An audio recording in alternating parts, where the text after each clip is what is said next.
Isang oras na lang ang ibinigay nila bago tuluyang alisin ang life support ng anak niya.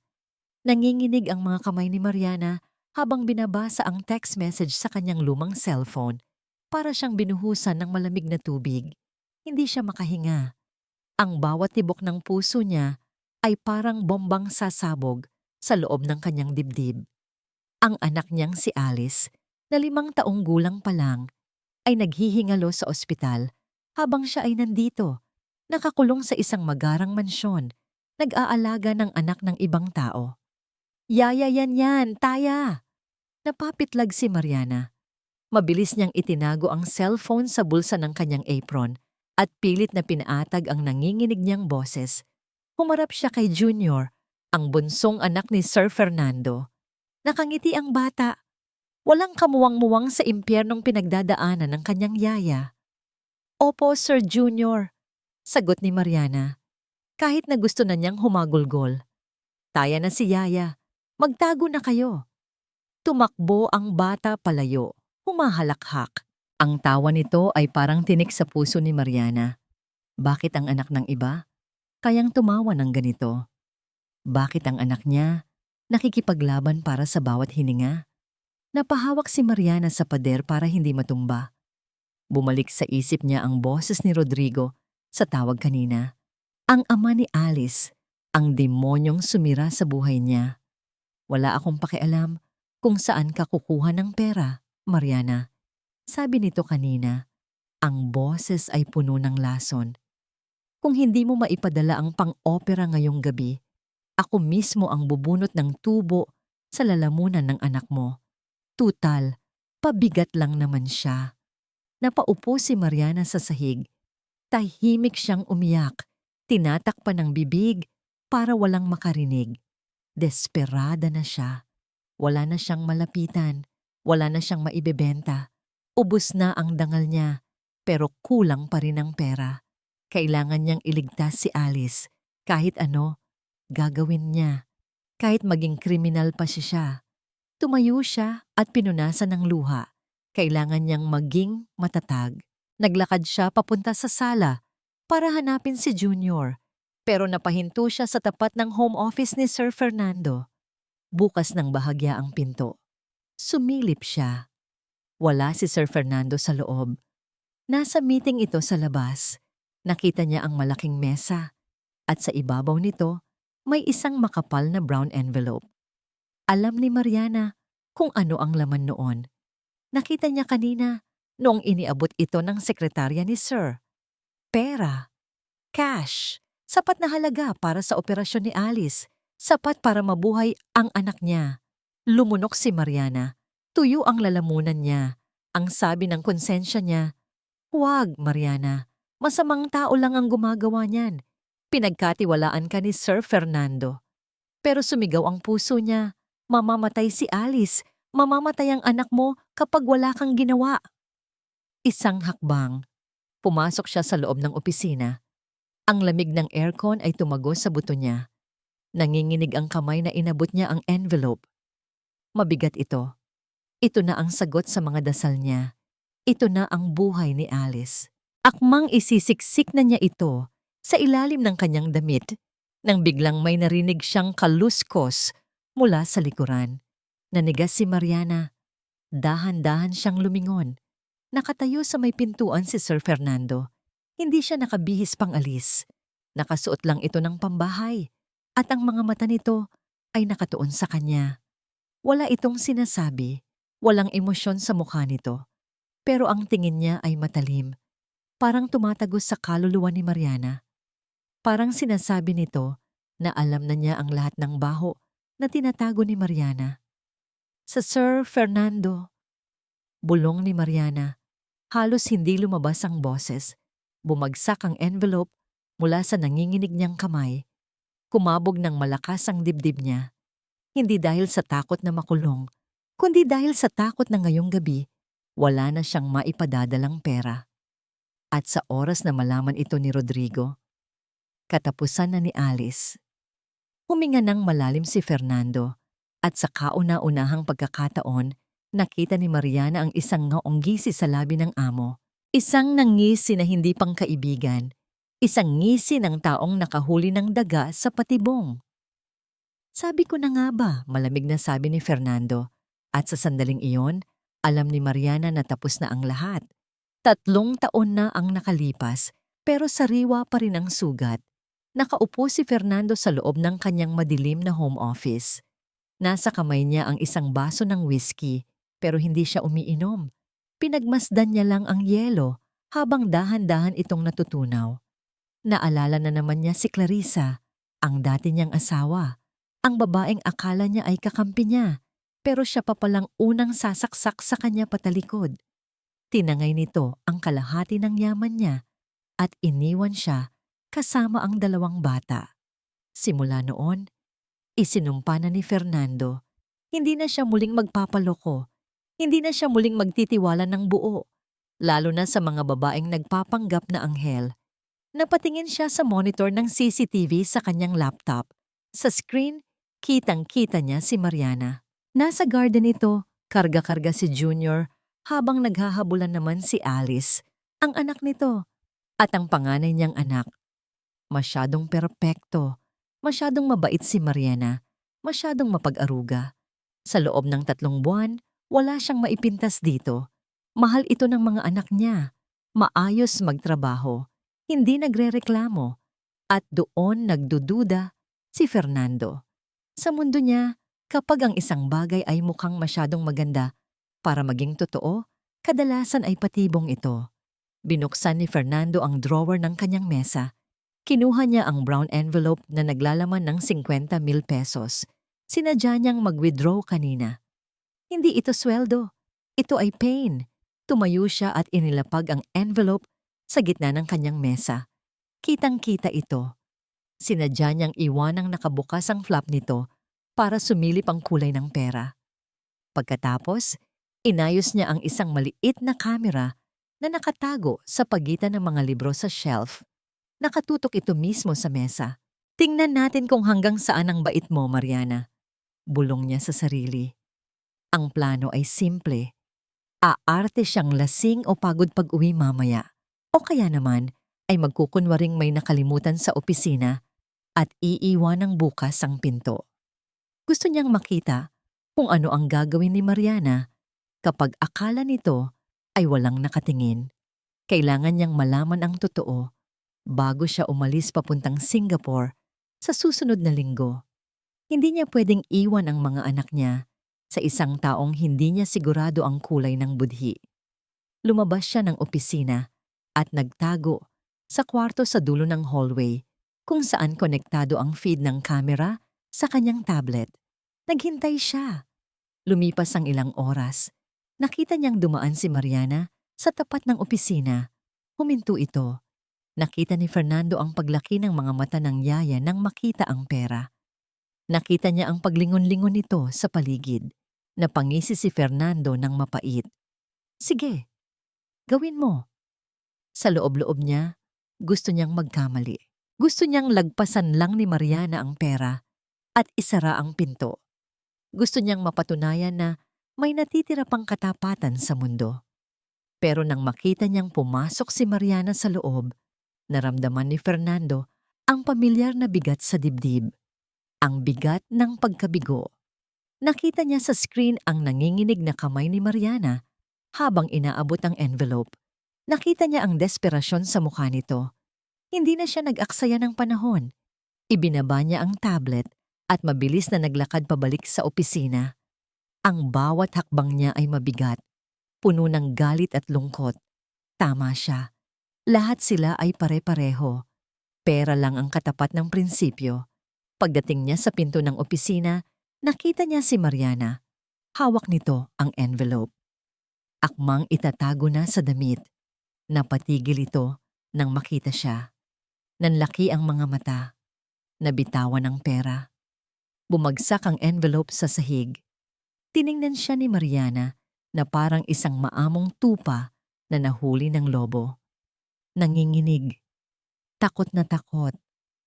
Huminga ng malalim si Fernando. Pilit niyang pinatigas ang puso niya. Hindi siya pwedeng maawa. Ang awa ang papatay sa kanya. Tinitigan niya ito ng diretso sa mata. Ang tingin na kayang magpaluhod sa kahit na sinong empleyado niya. Isang ngisi ang gumuhit sa kanyang labi. Ngisi ng isang taong nanalo sa pustahan, pero talo sa katotohanan. Sabi ko na nga ba, ang malamig niyang sabi. Lumapit siya ng dahan-dahan kay Mariana na para bang isang hukom na handa ng ibaba ang hatol na kamatayan. Akala ko iba ka, Mariana. Dagdag niya, ang boses ay mababa pero puno ng diin. Akala ko mapagkakatiwalaan kita sa pamamahay ko, sa mga anak ko. Pero isa ka lang din palang magnanakaw. Nakita niyang bumuka ang bibig ni Mariana para magpaliwanag. Pero itinaas ni Fernando ang kanyang kamay para patahimikin ito. Huwag mo nang subukang magsinungaling. Huli ka na. Kinuha ni Fernando ang cellphone niya mula sa bulsa. May dalawa kang pagpipilian, sabi niya habang hindi inaalis ang tingin sa nanginginig na babae. Umalis ka ngayon din at wag nang magpapakita sa akin. Inilapit niya ang mukha niya kay Mariana. Tatawag ako ng pulis at sisiguraduhin kong sa kulungan ka natatanda. Napaluhod si Mariana sa malamig na sahig. Ang tuhod niya ay tumama ng malakas sa tiles, pero wala siyang naramdamang sakit. Ang tanging nararamdaman niya ay ang pagguho ng kanyang mundo. Sir, parang awa niyo na. Humagulgol siya, nakayuko sa paanan ni Sir Fernando. Hindi ko po gustong gawin to. Ang anak ko, si Alice, kailangan niya ng operasyon. Pero hindi nakinig si Fernando. Tinalikuran siya nito. Ang likod ay parang pader na hindi na muling matitibag. Umalis ka na. Malamig na utos nito bago lumabas ng opisina at ibinalibag ang pinto.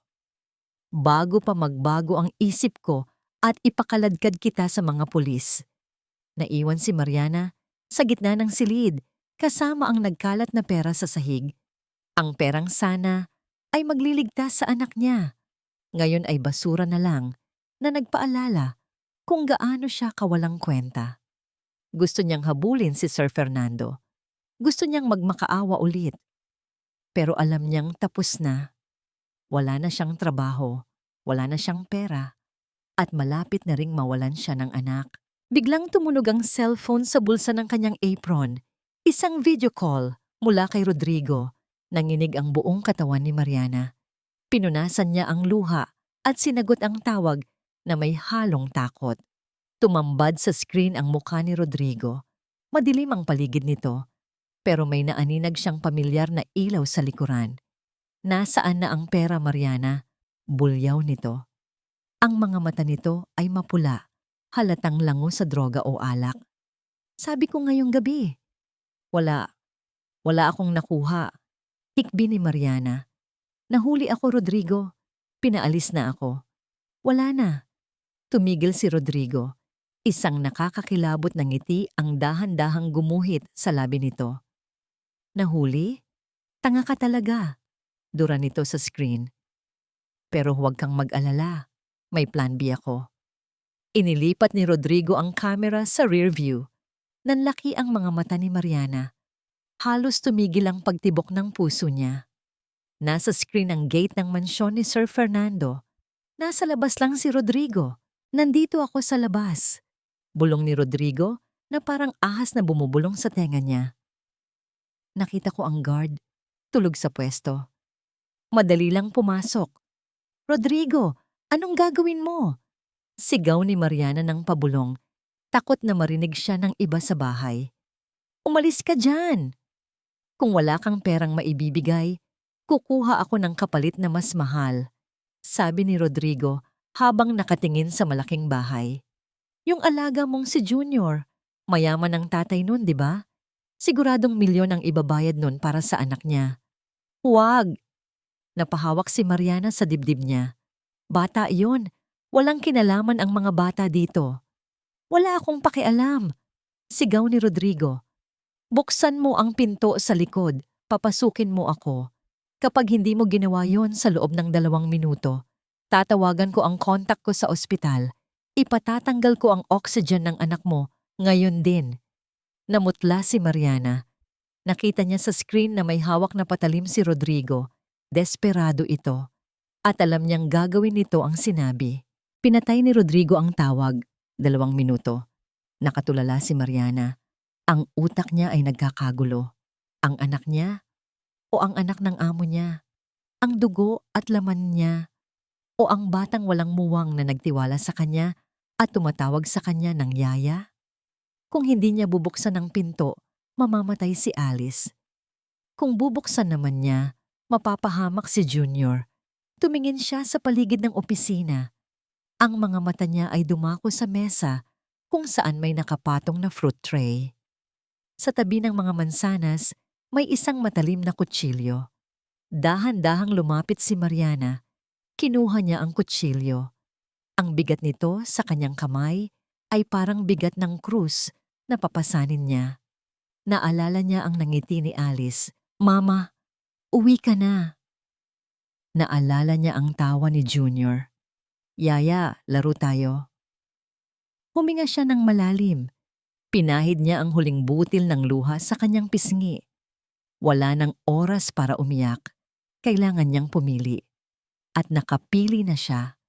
Mahigpit niyang hinawakan ang kutsilyo. Ang mga daliri niya ay halos bumaon sa hawakan nito. Naglakad siya palabas ng opisina. Hindi papunta sa gate para pagbuksan si Rodrigo, kundi papunta sa kwarto ng mga bata. Kailangan niyang protektahan si Junior, kahit na ang kapalit nito ay ang buhay ng sarili niyang anak. Kahit na ang kapalit nito ay ang buhay niya mismo. Hindi niya alam na sa kabilang kwarto, nakatingin si Sir Fernando sa monitor ng CCTV. Kitang-kita nito ang paglabas ni Mariana sa opisina. Kitang-kita nito ang mahabang kutsilyo na hawak niya at kitang-kita nito ang direksyon kung saan siya papunta, sa kwarto ng mga natutulog na bata. Mabilis pa sa 4:00 ang takbo ni Fernando palabas ng kanyang opisina. Halos madapa siya sa pagmamadali. Ang puso niya ay kumakalabog sa kanyang lalamunan, parang sasabog sa sobrang kaba at galit. Ang imahe sa CCTV ay nakatatak sa utak niya. Si Mariana. Hawak ang isang mahabang kutsilyo, naglalakad papunta sa kwarto kung saan natutulog ang kanyang mga anak. "Hayop ka!" bulong ni Fernando sa sarili. Ang mga ngipin ay nagngangalit. "Pinapasok kita sa bahay ko. Pinakain kita. Tapos ito ang igaganti mo?" Akala niya, pera lang ang habol nito. Akala niya simpleng magnanakaw lang si Mariana. Pero mali siya. Mas malala pa pala ito. Kasabwat ito ng sindikato. At ngayon, papasukin nito ang mga kasamahan para kunin si Junior at Trina. Hindi siya makakapayag. Dumaan siya sa may display cabinet sa hallway. Hinablot niya ang isang antique na golf club. Mabigat ito. Solidong bakal. Sapat na para basagin ang bungo ng kung sino mang mangangahas na saktan ang pamilya niya. Dahan-dahan pero mabilis ang mga hakbang niya paakyat ng hagdan. Sinikap niyang huwag gumawa ng ingay. Kailangan niyang maunahan si Mariana. Kailangan niyang iligtas ang mga bata. Pagdating niya sa second floor, nakita niya si Mariana sa dulo ng pasilyo. Nakatayo ito sa tapat ng pinto ng kwarto ng mga bata. Hinanda ni Fernando ang kanyang sarili. Mahigpit ang hawak niya sa golf club. Handa na siyang sumugod. Handa na siyang manakit. Pero natigilan siya. Hindi binuksan ni Mariana ang pinto para pumasok at manakot. Sa halip, isinara nito ang pinto ng dahan-dahan mula sa labas. At narinig ni Fernando ang tunog ng pag-lock. Click. Hindi lang isa. 2 beses. Naka-double lock. Kumunot ang noo ni Fernando. Bakit niya ilalak kung balak niyang saktan ng mga bata? Mas lalo siyang nagtaka nang makita niyang humihikbi si Mariana habang itinutulak ang isang mabigat na console table papunta sa tapat ng pinto. Ginagawa niyang barikada ang sarili niya at ang mesa para walang makapasok. Nagtago si Fernando sa likod ng malaking haligi. Nakinig siya. May kausap si Mariana sa cellphone. Naka-loudspeaker ito. Dinig na dinig ni Fernando ang boses ng isang lalaki mula sa kabilang linya. Boses na puno ng galit. "Buksan mo ang gate, Mariana. Nasa loob na ako ng bakuran." Sigaw ng lalaki. "Ibigay mo sa akin ang bata. Kung ayaw mong patayin ko ang anak mo ngayon din." Nanlaki ang mga mata ni Fernando. Anak? May anak si Mariana? At papatayin? Nakita niyang napaupo si Mariana sa sahig, sa tapat ng pinto ng kwarto ng mga anak niya. Hawak pa rin nito ang kutsilyo, pero hindi ito nakatutok sa pinto. Nakatutok ito sa kawalan, handang ipagtanggol ang pwesto niya. "Huwag, Rodrigo." Humahagulgol na sagot ni Mariana. "Parang awa mo na. Patayin mo na lang ako. Handa akong mamatay. Pero huwag mong idamay si Junior. Huwag mong idamay ang mga anak ni Sir Fernando. Wala silang kasalanan." Parang binuhusan ng yelo si Fernando. Bumagsak ang balikat niya. Ang mahigpit na hawak niya sa golf club ay lumuwag. Mali siya. Maling-mali siya. Ang babaeng inakala niyang demonyo. Ang babaeng hinusgahan niya agad bilang magnanakaw at kriminal ay siya palang nagiging eskudo ng mga anak niya ngayon. Narinig niya ang boses ng lalaki sa telepono. "Pwes, magpaalam ka na sa anak mong si Alice. Tatawagan ko na ang ospital." "Huwag! Rodrigo, huwag!" Sigaw ni Mariana. Halos mapaos na. "Gagawin ko ang lahat, huwag lang yan, pera. Maghahanap ako. Katawan ko? Sa'yo na. Pero huwag kang papasok sa kwartong ito."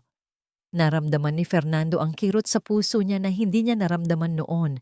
Pang-iwan siya ng asawa niya. Ito ang tunay na sakripisyo. Ito ang mukha ng isang inang nagmamahal na handang isuko ang sariling kaligayahan at pati na ang buhay ng sariling anak para sa tama. Para sa mga batang hindi naman niya kaano-ano. Nahiya si Fernando sa sarili niya. Ang liit-liit ng tingin niya sa sarili kumpara sa babaeng nakaupo sa sahig. Biglang may narinig silang malakas na kalabog mula sa baba. Blag! Tunog ng nababasag na salamin. Napasigaw si Mariana sa takot. Mabilis siyang tumayo at hinarap ang hagdanan. Itinaas niya ang nanginginig na kutsilyo. "Wala kang makukuha dito." Sigaw ni Mariana sa kawalan, kahit nanginginig ang buong katawan. "Dadaan ka muna sa bangkay ko." Ang magnanakaw na nasa ibaba ay paakyat na. Rinig na rinig ang mabibigat na yabag nito sa hagdan. Nakita ni Fernando ang takot sa mukha ni Mariana. Alam niyang hindi nito kaya ang lalaking paakyat. Mamamatay siya. Huminga ng malalim si Fernando. Oras na para itama ang mga pagkakamali niya. Lumabas siya mula sa dilim. Nagulat si Mariana nang makita siya. Sir Fernando." Hindi nagsalita si Fernando. Nilampasan niya si Mariana at tumayo sa harap nito. Hinarang niya ang sarili niyang katawan sa pagitan ng yaya at ng hagdanan. Mahigpit niyang hinawakan ang golf club. Ang mga mata niya ay nag-aapoy, hindi sa galit kay Mariana, kundi sa galit sa sino mang nagtangkang takutin ang pamilya niya. At ang pamilya na rin ngayon ni Mariana. "Ako ang bahala," mariing sabi ni Fernando. Hindi lumilingon. Mula sa dilim ng hagdanan, lumitaw ang anino ni Rodrigo. Parang tumigil ang pag-ikot ng mundo ni Mariana. Nakatayo sa harapan niya si Sir Fernando. Ang malapad nitong likod, ang nagsisilbing pader sa pagitan niya at ng demonyong si Rodrigo. Nakita ni Mariana ang gulat sa mukha ni Rodrigo nang lumabas ang amo mula sa dilim. Ang yabang at tapang nito kanina ay biglang naglaho nang makita ang bakal na golf club na hawak ni Sir Fernando at ang nanlilisik na mga mata nito. Sir!" Nautal na sabi ni Rodrigo. Paatras ng paatras. "Wala po akong gagawin. Aalis na po ako." "Isang hakbang papalapit sa pamilya ko," mariing sabi ni Fernando. Ang boses ay mababa, pero dumadagundong sa tahimik na hallway. "At sisiguraduhin kong hindi ka na makakalakad palabas ng bahay na ito." Itinaas ni Fernando ang golf club, handang-handa na itong ihampas. Natakot si Rodrigo. Alam ng kriminal kung kailan siya talo. Mabilis itong tumalikod at kumaripas ng takbo, pababa ng hagdan. Halos madapa ito sa pagmamadali. Rinig na rinig ni Mariana ang kalabog ng pinto sa ibaba. Nakatahimik ang paligid. Wala na si Rodrigo. Ligtas na sila. Binitawan ni Mariana ang hawak niyang kutsilyo. Klang! Tumama ito sa sahig, ang tunog ay umalingaw-ngaw sa buong pasilyo. Kasabay noon, parang pinutulan ng pisi ang tuhod ni Mariana. Napaluhod siya, hindi dahil sa pagdarasal, kundi dahil ubos na ang lakas niya. Dahan-dahang humarap si Sir Fernando. Ibinaba nito ang golf club at tinitigan siya. Akala ni Mariana, sisigawan siya nito. Akala niya, ito na ang oras ng panunumbat. Siya ang dahilan kung bakit napasok ang bahay. Siya ang nagdala ng panganib dito. Yumuko si Mariana. Ang noo niya ay halos dumikit na sa sahig. Humagulgol siya. Ang luhang kanina pa niya pinipigilan ay bumuhos na parang ulan. Sir, patawarin niyo po ako. Hikbi niya. Ang boses niya ay basag na basag. Ipapakulong ko po ang sarili ko. Aaminin ko po ang lahat sa pulis. Nagnakaw ako. Dinala ko ang kriminal dito. Naramdaman niya ang paglapit ni Fernando. Napapikit siya. Hinihintay ang paghulis sa kanya. Pero sa halip na posas, naramdaman niya ang mainit na palad na humawak sa kanyang balikat. Tumayo ka diyan, Mariana. Malumanay na sabi ni Fernando. Wala ang galit na narinig niya kanina. Wala ang lamig. Dahan-dahang nag-angat ng tingin si Mariana. Nakita niya ang mukha ni Sir Fernando. Pagod ito, pero ang mga mata nito ay puno ng awa, paghanga. Hindi niya maintindihan. Huwag kang humingi ng tawad, sabi ni Fernando habang inaalalayan siyang tumayo. Narinig ko ang lahat. Nakita ko ang ginawa mo. Tumingin si Fernando sa pinto ng kwarto ng mga bata na hinarangan ni Mariana ng mesa. Pagkatapos, tumingin ito sa kanya. Mas pinili mong protektahan ang mga anak ko kaysa sa sarili mong kapakanan. Dagdag ni Fernando. Walang magnanakaw na gagawin ngayon. Umiling si Mariana. Patuloy pa rin ang pag-agos ng luha. Pero sir, si Alice, ang anak ko. Biglang nanlaki ang mga mata ni Mariana nang maalala ang banta ni Rodrigo, ang ospital, ang life support. Sir, kailangan ko pong umalis. Natatarantang sabi niya. Hinawakan niya ang braso ni Fernando. Nakalimutan na niya ang hiya. Papatayin niya ang anak ko. Sinabi niya, ipapatanggal niya ang oxygen. Sir, parang awa niyo na. Naramdaman ni Mariana ang pag-ikot ng paningin niya. Ang sobrang takot, gutom, at pagod ay nagsabay-sabay. Mariana, huminahon ka, sabi ni Fernando. Hawak siya ng mahigpit sa magkabilang braso. Ligtas ang anak mo. Ako ang bahala. Hindi niyo naiintindihan. Bulong ni Mariana. Ang mukha ni Fernando ay nagsisimula nang lumabo sa paningin niya. Ang ilaw sa hallway ay parang umiikot. Wala na akong oras. Ang huli niyang naramdaman ay ang tuluyang pagbagsak ng katawan niya. At ang matitibay na bisig ni Fernando na sumalo sa kanya bago siya tumama sa sahig. Sa gitna ng kadiliman, narinig niya ang boses ni Fernando. Malayo, pero malinaw. Hello? Attorney? Tawagan mo ang St. Luke's Hospital ngayon din. Hanapin mo ang pasyenteng nagngangalang Alice. At tuluyan ng nilamon ng dilim si Mariana. Masangsang na amoy ng alkohol at gamot ang sumalubong kay Fernando. Pagpasok niya sa charity ward ng ospital, napangiwi siya, mainit, masikip. Dikit-dikit ang mga kama. Rinig na rinig ang ubo ng mga pasyente at iyak ng mga sanggol. Ito ang realidad na hindi niya nakikita sa kanyang air-conditioned na opisina. Ito ang mundo ni Mariana.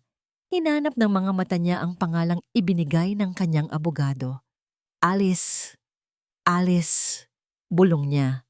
Sa dulo ng ward, sa isang sulok na halos walang hangin, nakita niya ang isang maliit na kama. Lumapit si Fernando. Bumigat ang kanyang mga hakbang. Nakita niya ang isang batang babae, payat na payat. Maputla ang balat na halos transparent na. Maraming tubo ang nakakabit sa maliit nitong katawan. Ito si Alice. Ang batang naging dahilan kung bakit nagawang magnakaw ng isang ina. Napahawak si Fernando sa bakal na railings ng kama. Tiningnan niya ang bata. Kamukhang kamukha ito ni Mariana. Ang mahahabang pilik mata, ang hugis ng ilong. Pero wala ang sigla na nakikita niya sa yaya ng mga anak niya. Parang sinaksak ang puso ni Fernando nang makita niya ang paghihirap ng bata. Naalala niya ang kanyang mga anak na sina Junior at Trina. Kapag may sakit ang mga ito, kahit simpleng lagnat lang, halos mabaliw na siya sa pag-aalala. Kumpleto sila sa gamot, sa doktor, sa lahat ng kalinga. Pero ang batang ito, lumalaban mag-isa habang ang nanay niya ay nagsasakripisyo para sa ibang pamilya. Kung anak niya ito, ano ang gagawin niya? Napuyuko si Fernando. Alam niya ang sagot. Kung buhay ng anak niya ang nakataya, susunugin niya ang mundo. Maligtas lang ito. Magnanakaw siya. Papatay siya. Gagawin niya ang lahat. Pero si Mariana, sa kabila ng desperasyon, pinili pa rin nitong magpakatao. Pinili pa rin nitong iligtas si Junior kaysa sa sarili niyang kapakanan. Sir? Napalingon si Fernando. Isang doktor ang lumapit sa kanya. Hawak ang isang clipboard. Mukhang pagod na pagod ito at walang pasensya. Kayo po ba ang tatay? Tanong ng doktor. Kanina pa namin tinatawagan ng nanay niya. Pasensya na po. Pero kailangan na naming desisyonan ito. Kung walang pambayad, kailangan na naming alisin ang ventilator. Marami pang ibang pasyente ang nangangailangan. Nag-init ang ulo ni Fernando. Sa mundo ng negosyo, sanay siya sa mga taong tumitingin sa pera bago sa tao. Pero sa sitwasyong ito, parang gusto niyang manapak. Tinitigan niya ang doktor. Ang tingin na kayang magpatigil ng isang board meeting. Subukan niyong galawin ang isang tubo sa batang yan, mariing sabi ni Fernando, at sisiguraduhin kong ito na ang huling araw ng lisensya mo. Natigilan ng doktor. Namutla. Dumukot si Fernando sa kanyang bulsa. Inilabas niya ang kanyang black credit card at iniabot ito sa doktor. Bayaran mo ang lahat ng utang, utos niya. At ilipat mo ang batang ito sa pinakamagandang kwarto ng ospital na to. Tawagin mo ang pinakamagaling na espesyalista sa puso at baga. Ngayon din. Nanginig ang kamay ng doktor habang inaabot ang card. Sir. Yes, sir. Gagawin po namin agad. Umalis ang doktor ng mabilis. Bumalik ang tingin ni Fernando kay Alice. Hinawakan niya ang maliit at malamig na kamay ng bata. Huwag kang mag-alala, Alice. Bulong niya. Nandito na si Tito. Hindi ko pababayaan ang mama mo. Hindi ko kayo pababayaan. Lumipas ang ilang oras. Tahimik na ang paligid. Wala na ang ingay ng charity ward. Nasa isang malawak na private suite na si Alice. Malinis, mabango, at tahimik. Ang mga makinang nakakabit sa kanya ay bomnya at ay hindi maingay. Nakaupo si Fernando sa sofa sa gilid ng kwarto. Nakatingin siya sa kabilang kama kung saan natutulog si Mariana. Dinala niya ito dito kanina matapos itong himatayin sa bahay. Sabi ng doktor, sobrang pagod at stress lang. Pinagmasdan niya ang mukha ni Mariana habang natutulog. Payapa ito, pero may bakas pa rin ng matinding pag-aalala sa gitna ng kanyang noo kahit sa pagtulog. Napabuntong hininga si Fernando. Ilang beses niyang pinagbintangan ang babaeng ito. Ilang beses niyang inisip na pera lang ang habol nito. Ngayon, nakikita na niya ang totoo. Si Mariana ay hindi isang kriminal. Siya ay isang ina na napasubo sa isang gera na hindi naman niya ginusto, na walang sandata, kundi ang pagmamahal sa anak. Patawarin mo ako, Mariana. Bulong ni Fernando sa hangin, bagamat alam niyang hindi siya nito naririnig. Biglang gumalaw si Alice sa kanyang kama. Umungol ito ng mahina, parang nananaginip ng masama dahil sa gamot. Kumunot ang noo ng bata. at nagsimulang tumaas ang heartbeat sa monitor. Agad na tumayo si Fernando at lumapit sa bata. Umupo siya sa gilid ng kama at marahang hinaplos ang pawisang noo ni Alice. Shh! Pagpapatahan niya ng malambing. Ligtas ka na, Alice. Nandito na si Tito. Matulog ka na. Pero hindi tumahan ang bata. Patuloy ito sa pag-ungol, kaya ginawa ni Fernando ang nag-iisang bagay na alam niyang nakakapagpakalma sa mga anak niya. Nagsimula siyang humuni. Isang pamilyar na oyayi na kinakanta niya noon kay Junior at Trina noong mga sanggol pa sila at iniiyakan ang pagkawala ng kanilang ina. Sa ugoy ng duyan. Ang malalim at baritone na boses ni Fernando ay pumuno sa tahimik na kwarto. Hindi ito boses ng isang CEO, boses ito ng isang ama. Unti-unting kumalma si Alice. Bumalik sa normal ang tibok ng puso nito sa monitor. Sa kabilang kama, naririnig ni Fernando ang mabilis na pagbangon at pagsinghap. Napalingon siya habang patuloy pa rin sa paghaplos sa kamay ni Alice. Gising na si Mariana. Nakatulala si Mariana. Ang buhok nito ay sabog at ang mga mata ay namumugto. Mukhang hindi nito alam kung nasaan siya. Tumingin ito sa paligid ng kwarto, sa malalawak na bintana, sa sofa, sa TV at huli sa lahat, sa anak nito. Nakita ni Fernando ang takot sa mukha ni Mariana na unti-unting napalitan ng pagkabigla nang makita siya. Napatigil si Fernando sa paghuni. Dahan-dahan niyang inalis ang kamay niya sa noo ni Alice na ngayon ay mahimbing nang natutulog. Sir! Garalgal na boses ni Mariana. Akmang tatayo ito, pero napahawak ito sa ulo, nahihilo pa rin. Nasaan po ako? Ang anak ko. Tumayo si Fernando at lumapit ng kaunti para alalayan ito, pero nanatili siya sa distansya para hindi ito mabigla. Nasa St. Luke's tayo, Mariana. Malumanay na sagot ni Fernando. Inilipat ko si Alice sa private room. Sabi ng doktor, stable na siya. Bukas na bukas din, sisimulan na ang pre-op para sa operasyon niya. Nanlaki ang mga mata ni Mariana. Bumuka ang bibig nito pero walang lumabas na salita. Tumingin ito kay Alice na payapang natutulog sa malambot na kama na may maayos na kumot at mga makabagong kagamitan. Binalik nito ang tingin kay Fernando. Ang mga mata nito ay punong-puno ng tanong. Bakit? Paano? Binayaran ko na ang lahat. Sagot ni Fernando sa hindi na itanong na tanong ni Mariana. Wala ka nang iintindihin. Nakita niya ang panginginig ng labi ni Mariana. Isang butil ng luha ang pumatak. Sinundan ng isa pa hanggang sa humagulgol na naman ito. Pero iba na ang iyak na ito. Hindi na ito iyak ng takot o desperasyon. Iyak ito ng isang inang nabunutan ng tinik sa dibdib matapos ang mahabang panahon. Sir, hindi ko po alam. Hikbi ni Mariana. Tinatakpan ang mukha ng mga palad niya. Bakit niyo po ginawa to? Matapos kong, dahil mali ako. Putol ni Fernando. Lumapit siya at iniabot ang isang baso ng tubig sa mesa. At dahil tama ka, ang isang ina, gagawin ang lahat para sa anak niya. Tinitigan siya ni Mariana habang inaabot ang tubig. Sa sandaling iyon, sa ilalim ng malamlam na ilaw ng ospital, naramdaman ni Fernando na may nagbago. Hindi na sila amo at katulong lang. May isang tali na nagdugtong sa kanila, isang unawaan na hinding-hindi na mapapatid. Pero habang nakatingin si Fernando sa lumuluha pang si Mariana, alam niyang hindi pa tapos ang laban. Ligtas na si Alice sa saka. Sa sakit, pero hindi pa sila ligtas sa panganib. Si Rodrigo, nakatakas ito.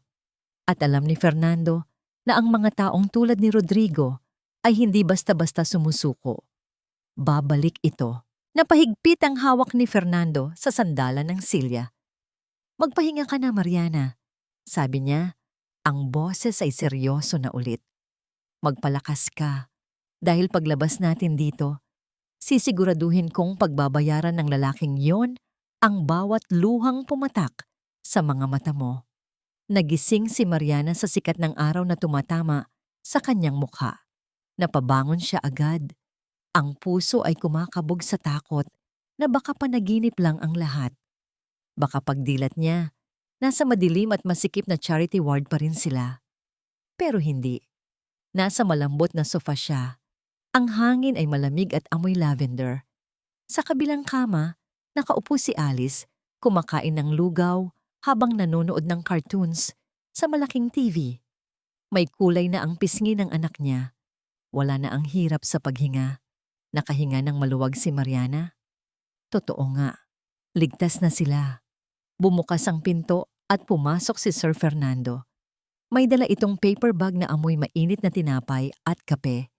Wala itong suot na Amerikana, naka-polo shirt lang ito na nakatupi ang manggas. Mukha itong mas bata, mas maaliwalas.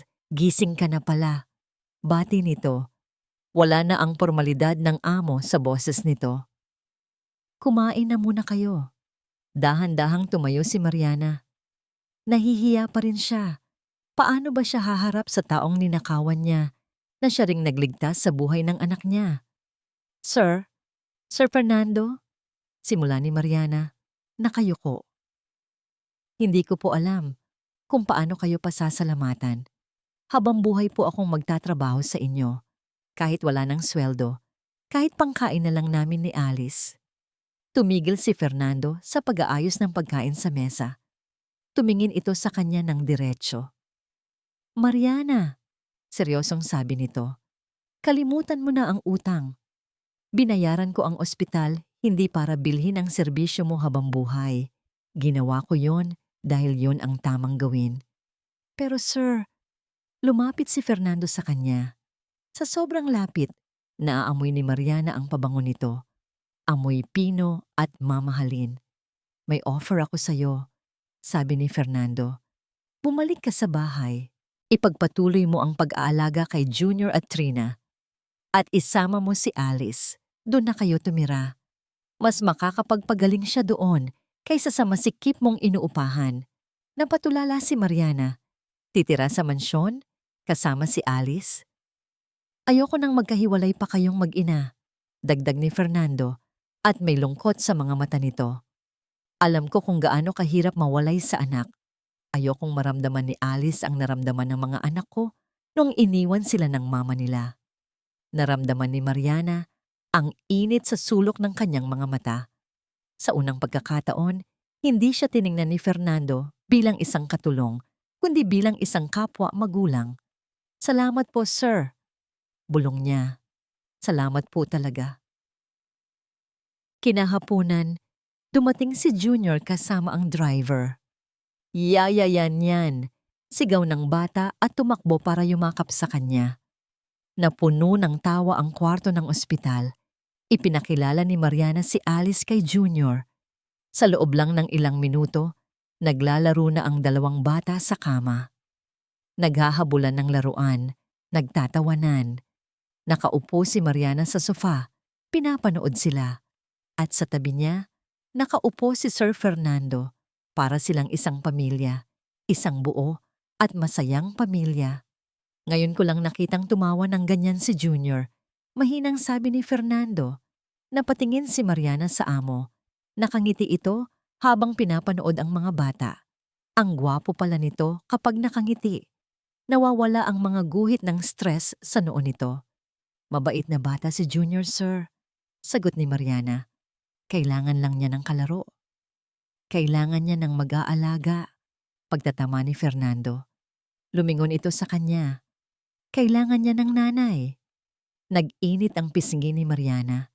Nagtama ang paningin nila. May kung anong kuryente ang dumaloy sa kanya. Mabilis niyang iniwas ang tingin. Kunwari ay inaayos ang gusot sa kanyang palda. Sir, kakain na po ba kayo? Ipagbabalat ko po kayo ng prutas. Natatarantang sabi niya. Akmang tatayo siya nang biglang hawakan ni Fernando ang kamay niya para pigilan siya. Nanigas si Mariana. Ang init ng palad nito ay parang apoy na kumalat sa braso niya. Mariana, malambing na tawag ni Fernando. Umupo ka lang. Magpahinga ka. Ako naman ang magsisilbi sa'yo ngayon. Binitawan nito ang kamay niya, pero ang init ay nanatili doon. Tumayo si Fernando at kumuha ng mansanas. Siya mismo ang nagbalat nito at iniabot ang isang hiwa kay Mariana. Tinanggap ito ni Mariana. Nanginginig ang mga daliri. Salamat, bulong niya. Kinagat niya ang mansanas. Matamis, pero mas matamis ang tibok ng puso niya ngayon. Sa kauna-unahang pagkakataon, matapos ang mahabang panahon ng kadiliman, naramdaman ni Mariana na may pag-asa. Na pwede pala siyang sumaya. Nagkwentuhan sila habang kumakain. Nagtawanan. Para bang matagal na silang magkakilala. Nakalimutan ni Mariana na amo niya ito. Ang nakikita na lang niya ay isang lalaking mabait, mapagmahal sa pamilya, at tila may puwang na sa puso nito para sa iba. Nang gumabi na, nakatulog na ang mga bata. Tahimik na. Uuwi muna ako para kumuha ng gamit niyo ni Alice. Paalam ni Fernando. Hinatid siya ni Mariana sa pinto. Mag-iingat po kayo, sir, sabi niya. Fernando na lang, sabi nito. Sabay kindat. Masyadong formal ang sir. Umalis ito nang may ngiti sa labi. Nakasandal si Mariana sa pinto. Nakahawak sa dibdib niya. Ang lakas ng kabog. Para siyang teenager na kinikilig. Fernando, ang sarap pakinggan. Bumalik siya sa tabi ng kama ni Alice. Hinalikan niya ang noo ng anak. Magiging okay na tayo, anak, bulong niya. Magiging masaya na tayo. Pero hindi alam ni Mariana na ang kasiyahan ay madaling basagin. Tumunog ang cellphone niya. Isang text message mula sa unknown number. Kinabahan siya. Dahan-dahan niyang binuksan ang mensahe. Walang text. Isang picture lang. Picture ng isang police report form na may pangalan niya. Nakasulat sa reklamo, Qualified Theft. At sa ibaba ng picture may caption, Akala mo ba tapos na tayo? Ang bait ng bago mong boyfriend, no? Ano kaya ang sasabihin ng mga mayayamang kaibigan niya at ng media kapag nalaman nilang ang kinakasama niya ay isang ex-convict at magnanakaw? Bukas, kakalat ito sa social media. Unless nabitawan ni Mariana ang cellphone. Nanlamig ang buong katawan niya. Akala niya, ligtas na siya sa anino ni Rodrigo. Pero mali siya. Hindi kutsilyo ang gamit nito ngayon. Ang dangal niya at ang reputasyon ni Fernando ang target nito. Nanginginig ang mga tuhod ni Mariana habang naglalakad siya papunta sa madilim na parte ng parking lot ng ospital. Ang lamig ng gabi ay sumusuot sa manipis niyang damit. Pero mas nananaig ang lamig ng takot sa kanyang dibdib. Mahigpit ang hawak niya sa kanyang cellphone. Ito ang instruction ni Rodrigo. Makipagkita siya o kakalat ang balita. Sa ilalim ng isang punditikong poste ng ilaw, nakita niya ang anino ng isang lalaki. Si Rodrigo. Nakangisi ito habang hinihitit ang huling piraso ng sigarilyo. Nang makita siya nito, itinapon nito ang upos at tinapakan ng mariin. Buti naman sumipot ka. Bungad nito. Ang boses ay puno ng kayabangan. Akala ko kasi masyado ka nang busy sa pagpapanggap na donya sa piling ng bago mong amo. Ano pa bang kailangan mo, Rodrigo? Garalgal na tanong ni Mariana. Nasa ospital ang anak natin. Nagpapagaling siya. Bakit hindi mo na lang kami tantanan? Tumawa ng malakas si Rodrigo. Nakakapanindig balahibo. Tantanan? Ngayong nakahukay ka ng ginto? Lumapit ito sa kanya. Naamoy ni Mariana ang alak sa hininga nito. Gusto ko ng parte ko, Mariana. 1,000,000. Maliit na barya lang yon kay Fernando. Wala akong ganyang pera. Eh di hingin mo. Sigaw ni Rodrigo. Inilabas nito ang cellphone. O baka gusto mong i-post ko ito ngayon? CEO ng sikat na kumpanya. Kinakasama ang isang magnanakaw. Siguradong babagsak ang stock market ng kumpanya niya bukas.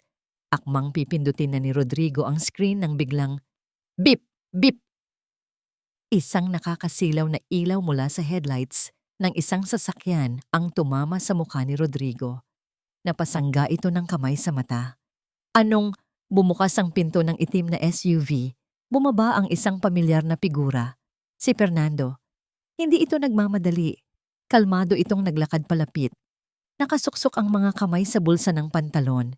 Ang tindig nito ay parang isang hari na naglalakad sa sarili niyang kaharian. Walang takot, puno ng kapangyarihan. Sir Fernando, sigaw ni Mariana. Akmang lalapit sana para pigilan ito, pero sinenyasan siya ni Fernando na huminahon. So, ito pala ang magaling na Rodrigo, sabi ni Fernando. Tiningnan niya ang lalaki mula ulo hanggang paa na parang isang basahan. Aba, nandito ang hero, ngising aso ni Rodrigo. Itinaas nito ang cellphone. Sakto. Sir, alam niyo bang ang babaeng yan ay may kaso ng qualified theft? Gusto niyo bang malaman ng buong Pilipinas na nagpapatira kayo ng kriminal? Hindi man lang kumurap si Fernando. Alam ko. Simpleng sagot nito. Alam ko ang tungkol sa pagnanakaw. Alam ko ang tungkol sa anak niya. At alam ko rin, humakbang palapit si Fernando na wala ang nangisi ni Rodrigo. Ang tungkol sa extortion, illegal gambling, at ang warrant of arrest mo para sa drug trafficking na 5 taon mo nang tinatakbuhan sa Davao. Nanlaki ang mga mata ni Rodrigo. Paano? Masyado mo akong minamaliit, Rodrigo. Malamig na sabi ni Fernando. Bago pa man ako pumunta dito, pina-background check na kita sa NBI. At alam mo ba kung sino ang kasama ko ngayon? Bago pa makasagot si Rodrigo, biglang naglabasan ang mga pulis mula sa dilim. Pinalibutan nila ang parking lot, nakatutok ang mga baril. Rodrigo Santos, taas ang kamay. May warrant of arrest ka. Sigaw ng hepe ng pulisya. Natulala si Rodrigo, wala na itong magagawa. Unti-unting nahulog ang cellphone mula sa kamay nito. Mabilis siyang dinamba ng mga pulis. Pinusasan. Isinubsob sa semento. Mariana, humanda ka, babalikan kita. Papatayin kita. Sigaw ni Rodrigo habang kinakaladkad siya papasok sa police mobile. Pero sa pagkakataong ito, hindi na natakot si Mariana. Nakita niya kung paano naging maliit at walang laban ang demonyong kinatatakutan niya noon. Nakaalis na ang mga pulis. Tahimik na ulit ang parking lot. Naiwan si Mariana na nakatayo. Nanginginig pa rin ang tuhod. Pero hindi dahil sa takot, kundi sa relief. Tapos na. Tapos na ang bangungot. Naramdaman niya ang presensya ni Fernando sa likuran niya. Humarap siya. Gusto niyang magpasalamat, pero walang lumalabas na boses sa lalamunan niya. Ang tanging nagawa niya ay umiyak. Sir, yung reputasyon niyo, yung kumpanya niyo, hikbi niya. Muntik na kayong madamay. Hindi sumagot si Fernando. Sa halip, hinila siya nito palapit. Naramdaman ni Mariana ang mahigpit na yakap ni Fernando. Ang init ng katawan nito, ang tibok ng puso nito, ay nagpatahan sa lahat ng kaba sa sistema niya. Wala akong pakialam sa sasabihin ng ibang tao. Bulong ni Fernando sa buhok niya. Ang mahalaga, ligtas ka na. Ligtas na si Alice, wala nang mananakit sa inyo. Ibinaon ni Mariana ang mukha niya sa dibdib ni Fernando. Sa unang pagkakataon sa buong buhay niya, naramdaman niyang may sumalo sa kanya. Hindi na niya kailangang maging matapang mag-isa. Salamat! Bulong niya. Salamat! Humiwalay ng bahagya si Fernando.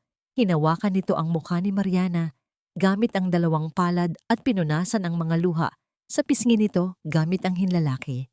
Ang distansya ng mga mukha nila ay sobrang lapit. Nararamdaman ni Mariana ang hininga ni Fernando. Nakatitig ito sa mga mata niya at may ibang emosyon doon na hindi na niya pwedeng itanggi. Umuwi na tayo, Mariana. Malambing na sabi ni Fernando. Hinihintay na tayo ng pamilya natin. Tumango si Mariana. Sabay silang naglakad pabalik sa sasakyan habang ang kamay ni Fernando ay mahigpit na nakahawak sa kamay niya na para bang hindi na ito bibitaw kailanman. Lumipas ang 3 buwan. Mabilis, pero parang ang tagal na ring panahon. Kung titingnan ni Fernando ang paligid ng kanyang rest house sa Tagaytay, hindi na niya makilala ang dating malungkot at tahimik na lugar. Dati, pumupunta lang siya dito para magkulong at uminom ng whiskey. Ngayon, punong-puno ang hangin ng halakhak at sigawan. "Habulin mo ako, Kuya Junior!" Sigaw ng isang pamilyar na tinig, si Alice. Nakatayo si Fernando sa may veranda, hawak ang kanyang kape habang pinapanood ang mga bata sa garden. Tumatakbo si Alice, malakas, masigla, at puno ng buhay. Wala na ang mga tubo, wala na ang putla. Ang buhok nito ay humahaba na at kumikinang sa ilalim ng araw. Hinahabol ito ni Junior na tawa rin ng tawa. At sa gitna ng damuhan, nakaupo si Mariana. Nag-aayos ito ng picnic mat. Nakasuot ito ng simpleng puting bestida na nililipad ng hangin. Natigilan si Fernando. Napahigpit ang hawak niya sa tasa. Ang ganda niya. Hindi ito ang ganda na nakukuha sa make-up o mamahaling alahas na nakasanayan ni Fernando sa mga babae sa business world. Ito ay gandang natural. Gandang hindi humihingi ng atensyon, pero imposibleng hindi mapansin. Napatingin si Mariana sa gawin niya at kumaway. "Fernando, kain na tayo." Fernando, hanggang ngayon, parang musika pa rin sa pandinig niya kapag tinatawag siya nito sa pangalan niya. At hindi sir. Ito ang kasunduan nila. Sa loob ng bahay, pantay sila. Bumaba si Fernando at lumapit sa kanila. "Anong niluto mo?" tanong niya habang umuupo sa tabi ni Mariana. "Adobo at sinigang, yung paborito ni Junior." Sagot nito habang nagsasandok ng kanin. "At nag-bake din ako ng cookies para kay Alice." Pinagmasdan ni Fernando ang mga galaw ni Mariana. Maingat, mapag-alaga. Inasikaso muna nito ang mga bata bago ang sarili. Biglang lumapit si Junior, may hawak na papel at crayons. "Papa! Papa! Look!" Sigaw ng anak niya. "Nag-drawing ako." Kinuha ni Fernando ang papel. Isang tipikal na drawing ng bata. Stick figures na hindi pantay-pantay, pero makulay. "Sino-sino to?" tanong ni Fernando. Kahit na may hinala na siya, tinuro ni Junior ang pinakamalaking figure. "Ikaw to, Papa. Tapos ito ako. Ito si Alice." Sino tong nasa gitna? Yung may mahabang buhok?" Ngumiti si Junior ng malapad. Tumingin ito kay Mariana. "Si Mama Yanyan po yan." Nanahimik ang buong paligid. Napatingin si Fernando kay Mariana. Nakita niyang natigilan ito sa pagnguya. Namula ang mga pisngi nito at naging makintab ang mga mata. "Mama?" Mahinang ulit ni Mariana. "Opo." Inosenteng sagot ni Junior. "Kasi ikaw, nagluluto, ikaw nagpapaligo, ikaw nagmamahal sa amin. Di ba, Papa? Pwede na siyang maging mama?" Tumingin si Junior sa kanya, naghihintay ng permiso. Naramdaman ni Fernando ang pagkirot ng puso niya, pero hindi ito sakit. Ito ay paghilom. Ito ang piraso na matagal nang nawawala sa puzzle ng buhay nila. Tumingin siya kay Mariana. Nakita niya ang takot at pag-asa sa mga mata nito. Takot na baka magalit siya dahil lumampas na ito sa limitasyon ng isang empleyado. Pero ngumiti si Fernando. Inakbayan niya si Junior. "Oo naman, anak," sagot ni Fernando. "Tamang-tama ang drawing mo. Kumpleto tayo." Nakita niyang tumulo ang luha ni Mariana, pero mabilis niya itong pinunasan at ngumiti sa mga bata. Nang gabing iyon, tulog na ang mga bata. Nasa veranda ulit si Fernando, pinapanood ang mga bituin. Malamig ang simoy ng hangin sa Tagaytay. Narinig niya ang pagbukas ng sliding door. "Hindi ka pa inaantok?" tanong ni Mariana. May dala itong kumot at ipinatong sa balikat niya. "Hindi pa," sagot ni Fernando. Hinarap niya ito. "Salamat pala kanina sa pagpapasaya kay Junior." "Ako nga dapat magpasalamat," sagot ni Mariana, nakatungo.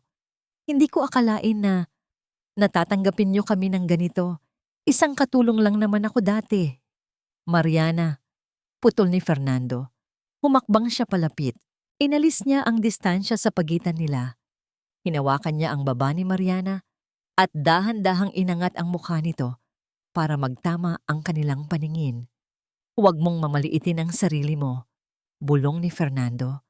Noong panahong nawalan ako ng tiwala sa lahat, noong panahong akala ko pera lang ang habol ng mga tao sa akin, dumating ka. Nakita niya ang panginginig ng mga labi ni Mariana. Ikaw ang nagturo sa akin kung paano magtiwala ulit. Patuloy ni Fernando. Ikaw ang nagligtas sa mga anak ko. At higit sa lahat, ikaw ang bumuhay sa puso ko na akala ko patay na. Fernando, matagal ko nang gustong sabihin to, sabi ni Fernando. Ang boses ay puno ng emosyon. Hindi ko alam kung paano mabuhay sa bahay na to kapag wala ka. Hindi ko kaya na maging yaya ka lang ng mga anak ko. Naramdaman niya ang kamay ni Mariana na humawak sa dibdib niya sa tapat ng puso niya. Mahal kita, Mariana. Pag-amin ni Fernando, higit pa sa amo, higit pa sa kaibigan. Tumulo ang luha ni Mariana. Mahal din kita, Fernando. Sobra. Yumuko si Fernando at dahan-dahang idinampi ang noo niya sa noo ni Mariana. Pumikit sila pareho. Dinadama ang init ng bawat isa sa gitna ng malamig na gabi. Gusto niya itong halikan. Sobrang gusto niya. Pero pinigilan niya ang sarili. Hindi dito. Hindi ganito lang. Si Mariana ay karapat-dapat sa higit pa sa isang nakaw na sandali sa beranda. Karapat-dapat ito sa isang pangako, sa isang paninindigan. Lumayo siya ng kaunti at hinawakan ang kamay nito. Hinalikan niya ang likod ng palad ni Mariana. Matulog na tayo. Malambing niyang sabi. Maaga pa tayo bukas. Tumango si Mariana at pumasok na sa loob. Dala ang nangiti na aabot hanggang sa kanyang pagtulog. Naiwan si Fernando sa labas. Kinuha niya ang kanyang cellphone at tinawagan ang kanyang personal assistant. Hello, Greg? Bungad ni Fernando. Yung ipinapagawa ko sa'yo. Yung sing-sing, siguraduhin mong tapos na yon sa Sabado. I have a surprise to plan. Nakapiring ang mga mata ko.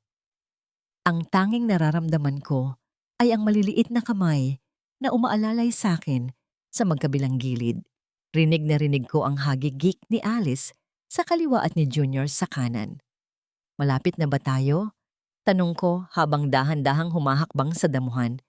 Naamoy ko ang halimuyak ng mga rosas at sampagwita. Wait lang po, mamaya niyan. Secret pa, sagot ni Junior. Napangiti ako. Mama. Hanggang ngayon, tuwing naririnig ko ang tawag na yon, parang may musika sa tenga ko. 1 taon na ang nakalipas mula noong gabing iyon sa ospital. 1 taon ng paghilom, ng pagbangon, at ng pagmamahal na hindi ko akalaing darating sa buhay ko. Huminto kami. Okay, tanggalin na po ang piring. Sabay na sigaw ng mga bata. Dahan-dahan kong tinanggal ang panyo sa mga mata ko. Napasinghap ako. Nasa garden kami ng rest house, pero hindi ito ang garden na nakasanayan ko. Ang buong paligid ay nababalot ng libo-libong maliliit na ilaw na nakasabit sa mga puno. Parang mga alitap-tap na bumaba mula sa langit. May mga kandila sa gilid ng pathway na gawa sa petals ng rosas. At sa dulo ng pathway, nakatayo siya. Si Fernando. Nakasuot siya ng puting polo at slacks. Simple pero napakalakas ng dating. Ang buhok niya ay maayos. At ang mga mata niya. Ang mga mata niya ay nakatingin sa akin na parang ako lang ang tao sa buong mundo. Nagsimulang tumugtog ang isang pamilyar na kanta. Piano version ng Ikaw at Ako. Puntahan mo na si Papa. Bulong ni Alice di sabay tulak sa akin ng mahina. Tumakbo ang mga bata palayo para bigyan kami ng privacy. Nanginginig ang mga tuhod ko habang naglalakad palapit kay Fernando. Ang bawat hakbang ay parang pagbabalik tanaw. Naalala ko nung una akong pumasok sa mansyon niya. Takot, desperada, may dalang patalim sa bulsa. Naalala ko ang galit sa mga mata niya noong mahuli niya akong nagnanakaw. At naalala ko ang higpit ng yakap niya noong pinili niya akong patawarin at iligtas. Nang makalapit ako sa kanya, agad niyang hinawakan ang parehong kamay ko. Ang init ng palad niya ay pamilyar na sa akin.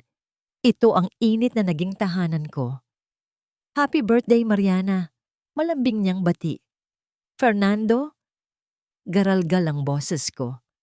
Ang dami nito. Hindi naman kailangan. Umiling siya. Kulang pa yan. Kulang pa ang lahat ng ilaw sa mundo para tapatan ang liwanag na dinala mo sa buhay ko. Nag-init ang sulok ng mga mata ko. Ako? Fernando, ako ang may utang na loob sa'yo. Binigyan mo ng buhay si Alice. Binigyan mo ako ng dangal. Hindi, Mariana. Seryoso niyang sabi. Tinitigan niya ako ng malalim. Pareho tayong broken noong nagkita tayo. Ako, nawala ng tiwala sa pagmamahal. Ikaw, nawala ng pag-asa sa buhay.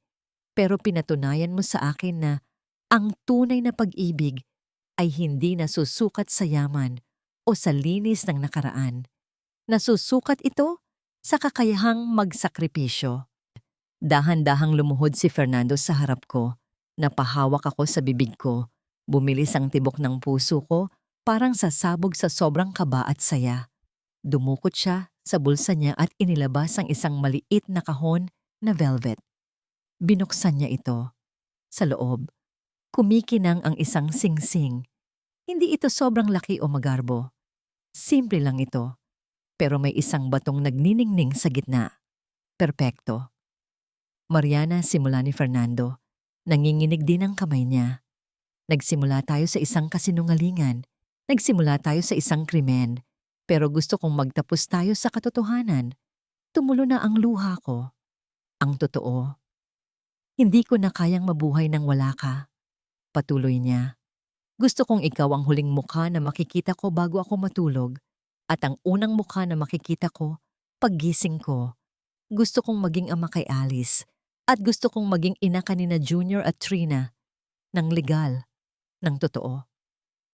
Huminga siya ng malalim. Mariana, will you marry me? Hahayaan mo bang mahalin kita at protektahan kita hanggang sa huling hininga ko? Hindi ako makapagsalita. Puro iyak at tango lang ang nagawa ko. Oo, bulong ko sa wakas. Oo, Fernando, papakasalan kita. Tumayo si Fernando at mabilis na isinuot ang singsing sa daliri ko. Pagkatapos, hinila niya ako sa isang mahigpit na yakap. Binuhat niya ako at pinaikot ng kaunti, na parang mga bata kaming naglalaro. Nang ibaba niya ako, hindi na siya nagdalawang isip. Hinalikan niya ako. Hindi ito tulad ng halik sa mga pelikula. Ito ay halik ng pasasalamat, halik ng pangako, halik na nagsasabing, andito na ako. Hindi na ako aalis. Narinig namin ang palakpakan at hiyawan ng mga bata. Tumakbo sina Junior at Alice palapit sa amin at yumakap sa mga binti namin. Yeah, hey, may mama na kami, sigaw ni Junior. Kasabwat kayo ha? Tawa ni Fernando habang ginugulo ang buhok ng anak niya. Yumuko ako at niyakap silang lahat. Ang pamilya ko. Ang bago kong buhay. Tumingin ako sa singsing sa daliri ko. Tapos kay Fernando na nakangiti sa akin. Minsan, ang pinakamagandang kwento ng pag-ibig ay hindi nagsisimula sa once upon a time. Minsan, nagsisimula ito sa isang pagkakamali, sa isang pagpapatawad, at sa isang desisyon na magmahal sa kabila ng lahat ng peklat ng nakaraan. Nahanap ko na ang tahanan ko, at sa pagkakataong ito, wala nang magnanakaw na makakaagaw nito sa akin. Dahil ang pag-ibig, ang tunay na pag-ibig, ay ang nag-iisang yaman na hindi nananakaw, kundi kusa at buong pusong ibinibigay.